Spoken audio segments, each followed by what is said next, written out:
Hi again, everyone. Welcome to another episode of RV Business SupplySide Showcase. I'm Rick Kessler from RV Business, and joining me today we have Aubrey Amborn. Aubrey is I'm going to read my notes here, otherwise I'll screw it up. Director of Sales for InteractRV. And then here's a nice little bio for you, Aubrey. With over 20 years of experience in dealer sales and marketing, Aubrey serves as the Director of Sales for InteractRV, where she plays a pivotal role in driving sales growth and fostering meaningful partnerships in the RV industry. And throughout her career, Aubrey has successfully built and nurtured strategic partnership programs that have significantly enhanced dealers' online presence, helping them to reach more customers and boost business success. Aubrey, thank you so much for joining me. Thanks, Rick. Thanks for having me. Good job. You got through it. Good work. One thing I wanted to maybe have you do for us, and that is just give us a nice little overview of Interact RV. Absolutely. So Interact RV, it's been a business that's been around, I would say, since early 2000s. So we'll say 2002. And really what they started doing was looking at more so like the back end side of things of how dealers were managing leads and how they were getting leads and RV units and RV sales.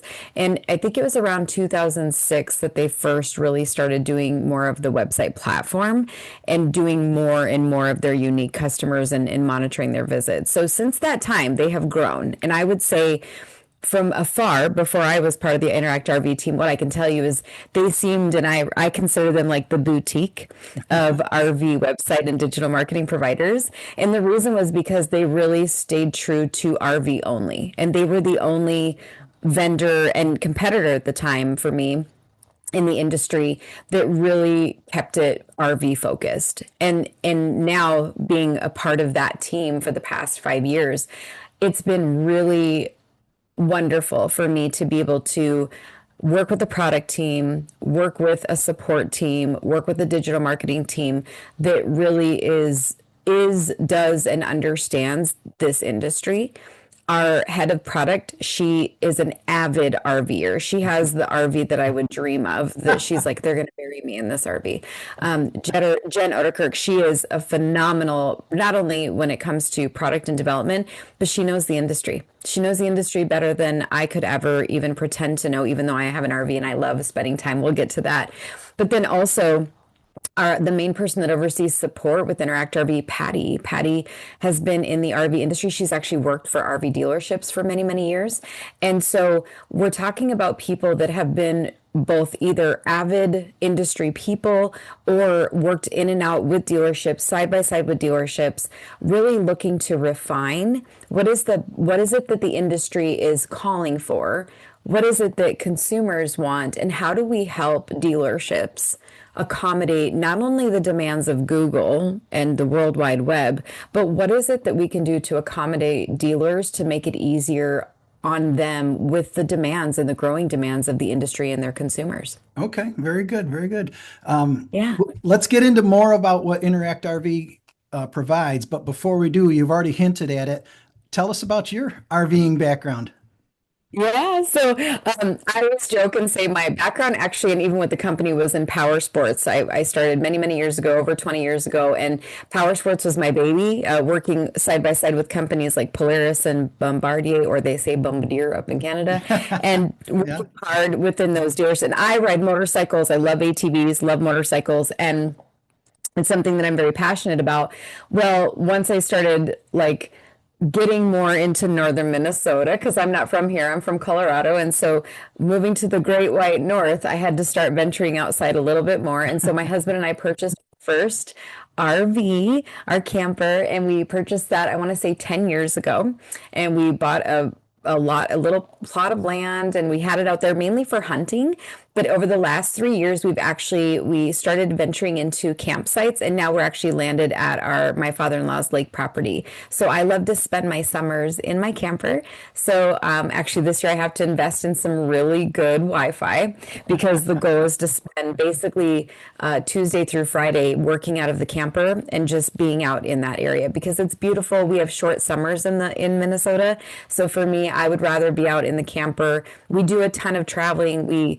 we bring the bikes everywhere. So I'm kind of live a life on the road in the summertime. And so for me, the camping lifestyle, campgrounds, tenting, I'm that person still. So I'm on campgrounds, even if it's not with my RV. I'm there. I'm there in those areas, kind of living on the road, even sleeping in a hammock sometimes on the side of the road. But it really got me excited. And I think once I got into the actual website develop and digital marketing part of it about 5 years ago, it was really refreshing to be able to see the growth of the industry and seeing the evolution of the industry. And so I'm happy to be a part of it. And I think I come alongside more as a consumer because I go to campgrounds and I'm like, oh, I want that. What's that? Or look at that. Or babe, should we do this? And I am the horrible DIYer where my husband says you're a DI trier. Where I try to do things on my own because I saw it and it looked really cool and I want to revamp everything. And then he's the fixer of the DIYer. Or my local RV dealership that I bought it from, I'm sure they love, what's the next project Aubrey's going to have to fix, right? So, yeah. Okay, I got to ask, is it true that the state bird of Minnesota is actually the mosquito? It is, and anyone else that tells you different is lying. The mosquitoes out here are ridiculous. They are crazy, and some of the reason why we moved our RV from our camper from our land to our father-in-law's lake property was because the mosquitoes were so much worse at our property because there was no flowing water. It was kind of stagnant water. That on where we are, we're on Prairie Lake. It's much less. But true story, my first 2 years moving out here, I drove and I thought we were driving into a snowstorm because we were out at the lake. And I was like, okay, Minnesota, I know that you get a lot of snow, but this is ridiculous. It is July. And my husband was like, mi amor, those are mosquitoes. And I'm like, I'm not getting out. I'm not getting out. Nope. This was prior to camp. So it's, we try to work on every possible solution you can. I'm not a fan of DEET. And to be honest, in northern Minnesota, the mosquitoes, they suck it up like booze. Yeah. They're like, DEET, let's try this again. So you name it, I've tried it, but mosquitoes are really the arch nemesis. They're the only thing that makes summers awful out here. I agree with you 100%. I used to live in the Upper Peninsula of Michigan, so same latitude, I'm sure. But Yep. All right. So InteractRV, let's get into it. And I want to refer to my notes again. Oh yes, marketing strategies. What marketing strategies generate the best leads for dealers?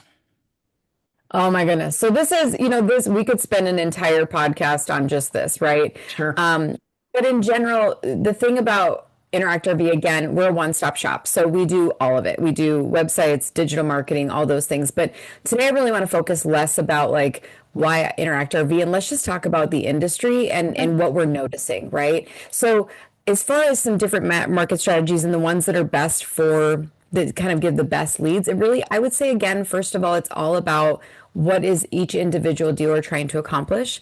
I would say, depending on where you're located, it could be that you need to be incredibly competitive. If you are not super, like, let's say urban and you're more rural and people are pretty far scattered across and you don't have a lot of competition, then I would say it would be to make sure that we're making it easier for your customers to do business with you, right? And having that repeat customer base. So in today's, day of digital first environment, really the most effective marketing strategies are going to be those that use data-driven personalizations. So really personalizing your marketing towards that consumer and the consumer you're trying to gather. So dealers are going to want to make sure they're using any sort of tool they can find that has automation. So if there's automated email marketing, if there's the types of ads that you do, you want to make sure that you're targeting the digital advertising to help really deliver, I would say, the right message at the right time to the right audience, right? So timing is kind of everything because everybody's hooked to their computers. And those of you that can't see me, but just you're hearing me, I'm holding up my phone. This is the latest computer, right? We have it on our person at all time. It could even be, I'm holding up my watch, my iWatch, or my Apple Watch. So we're kind of now at a place where not being online or not doing everything to accommodate people online is death by nothing, right? Mm-hmm. So making sure that we are leveraging timing, the audience, and personalizing it. And then also making sure that we can leverage these tools to nurture the leads more effectively. So it's not even trying to just get the lead, it's the act of nurturing. So think about the nurturing process as having really good staff. A lot of you as dealers pride yourselves on having educated staff, certified technicians, and you work hard to make sure that your showroom, everything is merchandise. We want to make sure that we're nurturing those leads more effectively, because that's going to help result in higher quality prospects and really improve the conversion rates. Leads are expensive nowadays, so it's really important that we're getting the conversion rates that you're looking for. So again, if you're not taking advantage of some sort of automated email marketing or messaging, and then also making sure that you're paying attention to targeted digital advertising, so you do want a profile, so to speak. I think that would be really the biggest. Those are the top things that I would look at. So you mentioned the automated email a couple of times. That's all part of, and I think it's CRM, right? Customer Relationship Management. Is that right? It could be. This is a great topic because, a CRM, customer relationship manager, yes, that's a tool that a lot of dealerships have. Sometimes they're intertwined with their dealer management system. So the CRM is where your customers should live, right? I will tell you that I would say it's a house divided. We have larger dealerships that have a CRM, or they use a CRM or a CRM of sorts, or they have built their own database of their customers, right?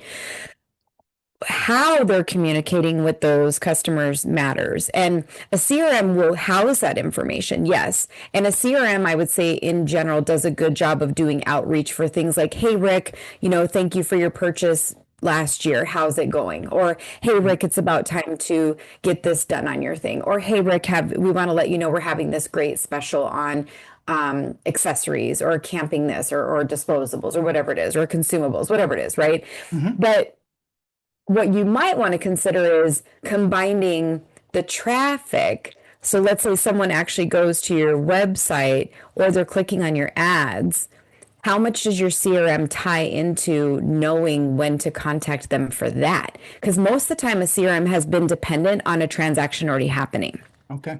So if we can get the CRM to recognize more than just someone already came and did business, if a CRM knew to reach out to Rick because he's been browsing my website for the past month, he actually clicked on an ad that I put out a couple weeks ago. He keeps coming back to this specific unit, and I'm noticing he has a lot of interest in also seeing what type of services I provide.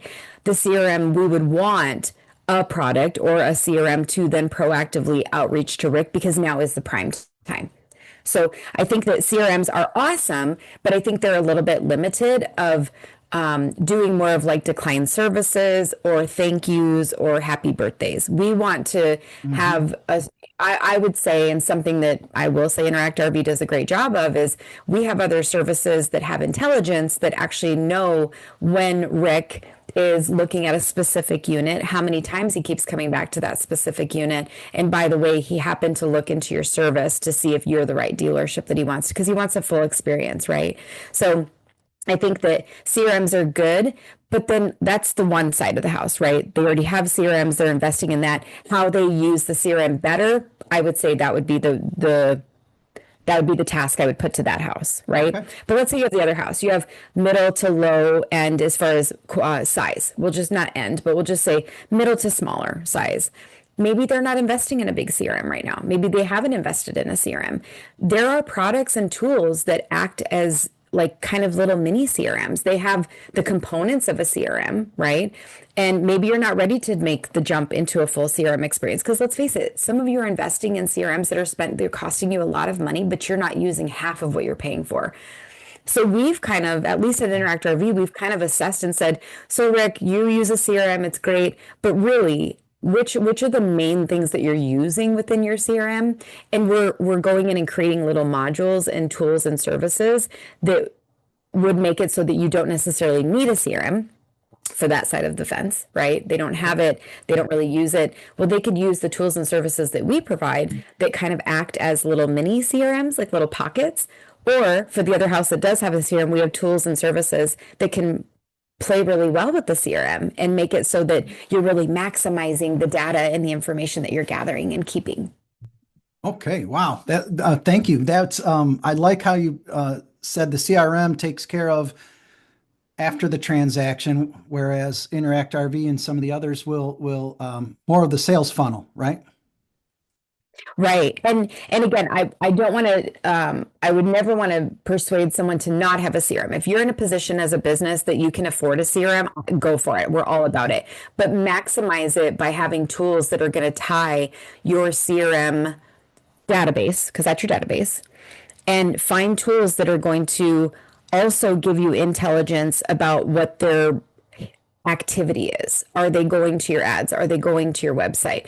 And so again, CRMs, yes, they are post purchase and they do really a good job of trying to bring customers back and keeping that awareness. But what having the data and having the intelligence that says, do it now. Don't do it just when it's Rick's birthday. Don't do it when it's just been 6 months. But hey, do it and also do it now because Rick is actively, or or someone in his household is actively looking right now at other products and services. Because I may think that Rick's not going to buy another RV for me for 5 years. But lo and behold, Rick wants to gift his adult child a smaller unit, or they want to have an additional. This is what we're looking at. My husband and I are looking at getting a smaller travel size unit just for the two of us. Ours is a little bit larger to accommodate our adult children and our grandchildren. Yeah. We're looking into, in the next couple of years, we want to get a smaller unit that we can take with us and trailer our bikes to. Well, he would be so angry if I said we can trailer my motorcycle. But there are some times that it would be nice to be able to put the bike on a trailer and then just take our home with us, right? So I think that it helps us learn more about both our current customers and our potential customers. Absolutely. Just a quick aside before continue with the questions. I'm an RVer as well, and we had a family RV, for when the kids were still with us and they were young. As soon as the last one left and it was just the two of us, my wife and I, we bought a camper that only sleeps two and will only sleep two. Nice. Nice. And that's for on the road. That's what we're looking for. And actually, now that we've gotten into the lake property where we are, I don't even know if we can get the camper out of where we wedged it into. And that's going to be more of a long-term place that we stay, right? But I want something small that I can take on the road. I'm just going to tell you right now, my local dealership, I love them. I won't say their name because I don't, but I love them. I always promote them. But my local dealership, you know who you are, Northern Minnesota, you know who you are. I'm going to be in the market to get something smaller that we can just take with us anywhere that we want to go. All right, so let's use you then as an example. You're poking around, you're looking at websites. Mm-hmm. How does that data get converted into this is a qualified lead? Does that make sense? Right. So absolutely. So obviously, if let's say I go to a bunch of dealerships. Now, for me personally, I'm going to go back to my local dealership first. Okay. I'm going to browse there first and I'm going to see what they have. Now, also because I'm me and I'm in this industry, I am going to price shop a little bit. Not too much because I am a local loyalty person, but I might look at used. I might not be really big on, certain things. I want to price shop and see what else is out there. So for me, I would say my local dealership should be paying attention to, first off, Aubrey's back at my website and she's already in my CRM. I've already sold her an RV. It's actually not really time for her to be wanting another one if we're going based off trends. Yep. Okay. So that's the first scenario. We'll talk about another story in a minute, but that's the first scenario. So at that point, we should start paying attention a little bit. She's already a client. So what I need to do is I need to personalize my message to her saying, hey, Aubrey, thank you for being a valued client. We noticed that you're looking at this, and it's because I filled out an information or I filled out something, or you already captured my information. It might be a good way to send me a quick text thanking me for my business. And did I know that you're running this? Or did you know that the newest so-and-so have come in, right? Now, when I start becoming more than just a tire kicker, is when I start looking at payment options. So not only did I look at a unit, I actually started doing some payment options. Okay. I started doing some calculations in there. All right. Maybe you notice that not only did I go to your website, but because I went to your website and you're awesome and you're my local dealer and you use InteractRV and you also pay for other services with us, when I went to Facebook, which was completely nothing to do with InteractRV, nothing to do with your website, Mr. RV Dealer, but I went to Facebook, I'm doing my Facebook thing, whatever, surfing the internet, and all of a sudden one of your intrusive ads come up. Even though I'm not looking for RVs on Facebook, your ad came up, it's influencing me, and I click on it. So I'm like, they're on to me. They're on to me. They're on to me, Rick. So now I'm clicking on that. That's another thing. Okay, so obviously, not only did she come to our website and click on something, but now even when she's not thinking about RVs, my awesome, our awesome job doing some directory ads or behavioral ads is actually bringing her back. And I didn't just ignore it. I could easily just ignore that ad. And I think if I was to ignore that ad, that means that I'm not super hot for trot yet. But if I did click on it, whew, you better be on me like flies on poo, right? Like it better happen. Okay. So anyway, so that's one thing. Then I go and I apply for financing. Another, like at this point, take my money. Yep. Take my money, right? So it's just all that behavior, but a traditional CRM wouldn't have done that. A traditional CRM wouldn't have known to do that. It just knows that it sold me an RV, right? So that's scenario one. That's just RV sales. Okay, so let's just take scenario one. That's scenario one. Let's put that to the side. Now, I'm not looking for an RV. However, I love my RV. I do, but I'm looking at services. So I go to your website. Okay. And I'm looking for services, or I'm looking for some accessories, or I'm looking for some parts. Because again, I'm that horrible DIYer, or as Chad says, DI trier. And I'm looking at things, and all of a sudden I'm looking. First off, if I don't find what I'm looking for on your website, that's a bummer, because you had already earned my business and you paid a lot of money to get me to be your customer. You paid a lot of money for me to be your customer the first time. All right. So already have my loyalty and I've already went to your website and I don't find what I'm looking for, I'm actually going to leave now and now go to the World Wide Web where everybody is. All right. So once I'm on the World Wide Web, now I'm going to be exposed to way more price shopping. Right. I'm going to be exposed to way more options, and I'm going to be exposed to major e-tailers like Walmart, eBay, Amazon, all those things. So you just took a loyal customer. I'm in your CRM. You already had me. I already was your customer, but I went to your website and I couldn't find what I was looking for. Now you pushed me to a competitive area. That's what you did. But let's say you're still working the game and I go in here and all of a sudden I go to Google, but I see a paid ad on there for service specials, winterization, summerization, whatever it is, right? If I click on that again, that's okay. You got me back. Good job, Rick. You got me back, right? But again, your website has to reflect something that's going to do that. So those are some other examples. Other things could be that I'm just trying to get an estimate on something. Maybe I simply just need to know, hey, this is happening in my camper. I'm noticing that I'm getting this issue with my hot water. Something's happening. And I just want to start kind of problem solving myself, because I know it's going to be really hard to get my camper to you. Chances are I'm going to have to partner with their local guy that comes out and does, like, the service guy on the road.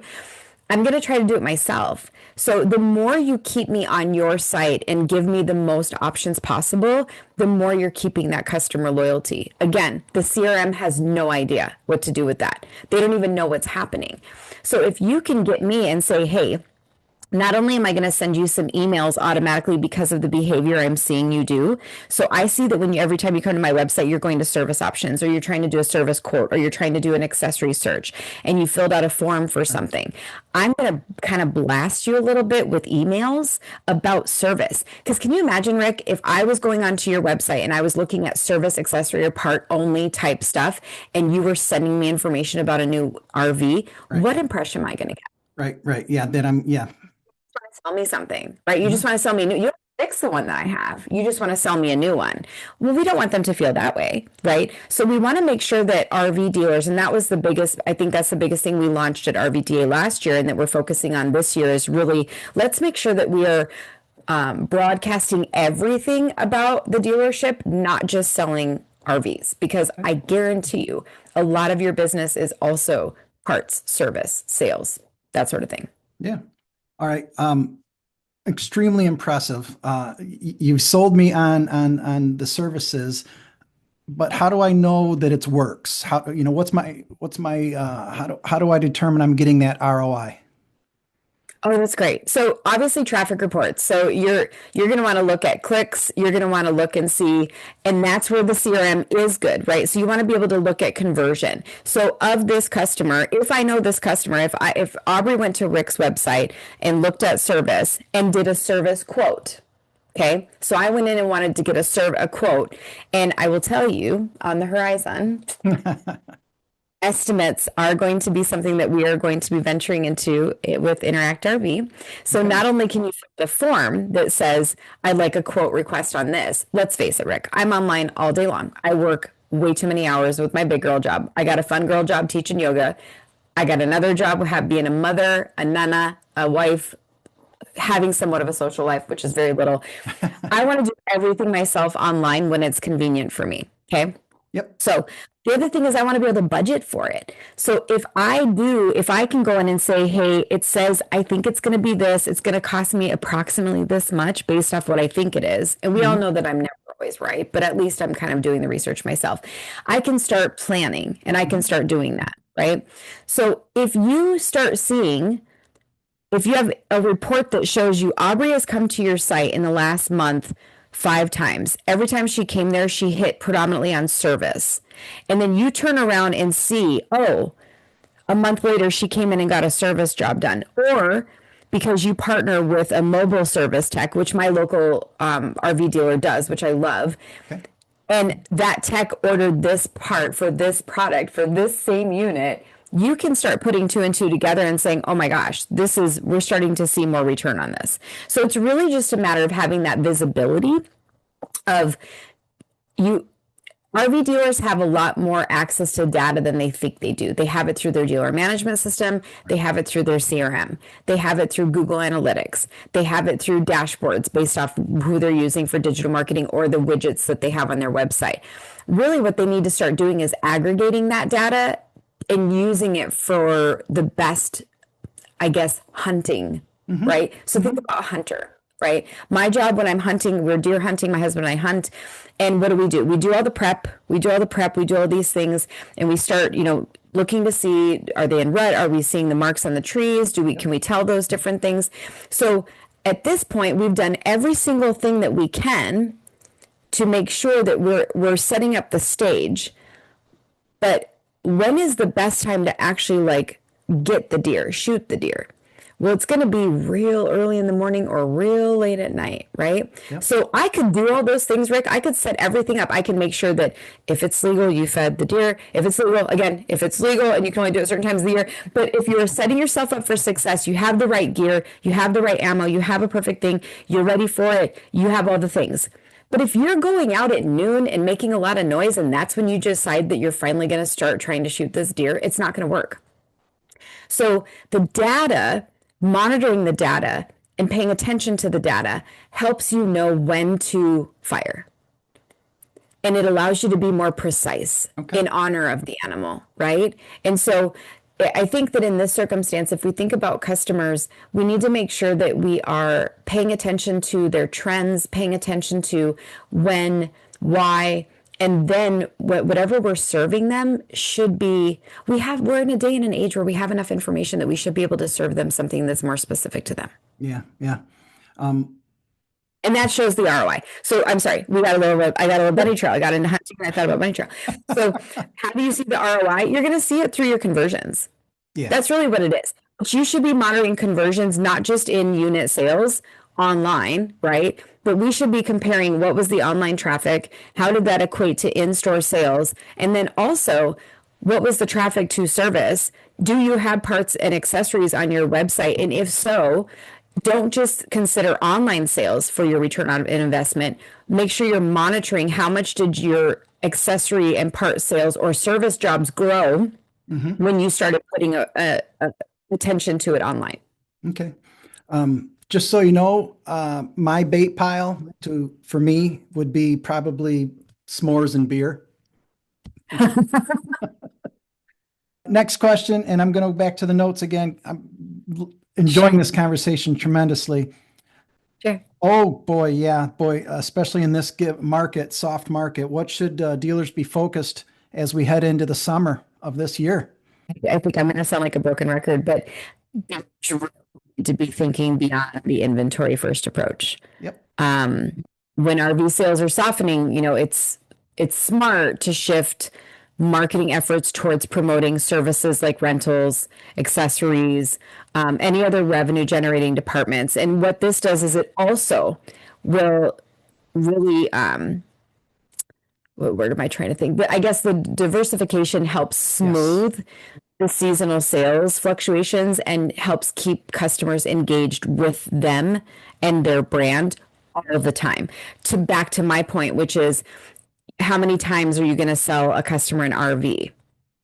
But it costs you the most to get them when you got them. So what are you doing to keep that customer coming back, and what are the products and services that you can do? So what are some of the ways, here's some of the ways that you could actually promote that. So obviously you want to promote your service. You want to promote parts. You want to promote accessories. I would say even promoting buybacks. And that seems counterintuitive because you're like, well, I'm trying to sell an RV, right? But if they're gonna let you buy one back, they're probably gonna buy a better one or a different one, right? Like that, there's a good chance that's gonna happen. I would say also promoting any sort of updates or improvements that that maybe there's something that I know recalls are good, bad word, but if that there's a trend, like let's say you're coming up on a round of customers, which again, this all ties back to CRM. So that there's data that says, hey, I have a pool of about 100 customers that we're coming up on about this time or this many years. We probably should be promoting to that customer base this service or this add-on or this upgrade or this improvement, right? So add-ons, or just especially in the prime season, are you going to sell RV? It's so funny. This industry is so funny to me because we deal with like the seasonality of RV dealers telling us, this is my prime season. I can't talk to you about anything. I'm just telling you, don't get upset, dealers. It's just what you sound like in my head, but it's what you sound like too. So, but I'm thinking, okay, but when you're mid RV season, shouldn't the people have already bought an RV before them? Like they're right. And so what are the things that you should be proactively talking about, selling and promoting? It's going to be things that enhance their experience with their current RV. Right. So once they get the RV, like what can you do to talk about, what are some products and services that you can promote and sell that would enhance their campground experience or enhance the act of having to tow the RV, right? So I just think that there's a lot of opportunities, and it's an untapped market. My other brand within our big parent company, Lead Venture, is actually on the automotive repair side. And I feel like that's a blessing. It's two totally different worlds because I have RV dealers and then I have automotive service, tire and repair, right? And those are completely opposite. But actually, that side of the business is fully dependent on service and repair. It's hardly anything about any sort of sale of anything specific. And what's so funny is I find myself using the trends on that side of the business to say, boy, we have an untapped market on the RV side. Like, I just feel like there's so much work to be done. And I got to tell you, dealers, I'm hearing it from your OEMs. They want you guys doing more service. They want your shops. If you're selling a Thor motor product, they want customers to go back to that dealership to get the service because you guys have the certified techs. You guys are the ones that have the expertise. You know the product like nobody else. So it's really an untapped market for me. It's actually kind of exciting for me because it's an untapped market where there's a lot of play area there to really grow and start doing more for the other products besides just selling units. I'm pretty passionate about that, if you can't tell. No, you're absolutely right. How many times every spring we have to de-winterize, and that means we got to buy some products to be able to do that. And there might be new products that we don't even know about yet that a dealer might now be carrying. So yeah, you're right. Very untapped potential there. All right, Aubrey, I got a final question for you, but this one, as best you can. This is a big, huge question. How is artificial intelligence affecting the industry? And I know InteractRV is doing a great job with your AI components. So go for it. We all know, not just for RVs. Here, let me say this. It is not just RV. Your consumers are buying everything online. They're looking at everything online, not just RVs. Okay. So we're measuring all the different ways that consumers are going online. We're measuring how AI is in everything that we do. All right. So because of this, we know AI is really reshaping the RV industry, but really by enhancing and personalizing. That's the biggest thing, Okay. right? So from automating things, automating routine type things, like updated, vehicle listings and all those types of things, to really providing real-time insights into quality, Okay. really just getting more quality marketing, quality performance. AI is actually helping dealers do more with less on them. Okay. It also is really doing a good job empowering customers to take control of their research journey. So giving the customers the feeling of more control. Hmm. And it's not just with buying a unit, but again, I gave the example earlier of researching their own service, their own add-ons, their own upgrades, but it gives them the control to do the research themselves. And by using that intelligent services, tools, if you can have them embedded into your website, this way it's easier for them to explore different RVs, explore comparisons with ease, explore what it's like to be able to do your own quote, do your own estimate, do your own add-ons. I think that that's really what it's doing is it's allowing customers to have more. Okay. So that's the benefit to the customer. But to the dealer, using AI really allows you to do more or provide more to your customer with you doing less. I like So that it's really helping you aggregate. I think I've used that word a couple times, aggregating data or information to make it so that you can be more personable. So things like with InteractRV, we have a product called the RV Search Expert, RV Product Expert. What that does is it's delivering an intuitive AI-powered shopping experience directly on the dealer's website. Okay. So, things like that. Also, that email automation where it recognizes that someone is at the best time, like this is the time to pounce. We'll just say that's like hunting for the lead, so to speak, right? So I think that what AI is doing is it's giving the consumers the illusion, it's providing the illusion that they're smarter. um, but it is making it easier for dealers to take information that they've had for a really long time, bring it together, and it helps the dealers make smarter decisions with their advertising. It helps the customers feel smarter.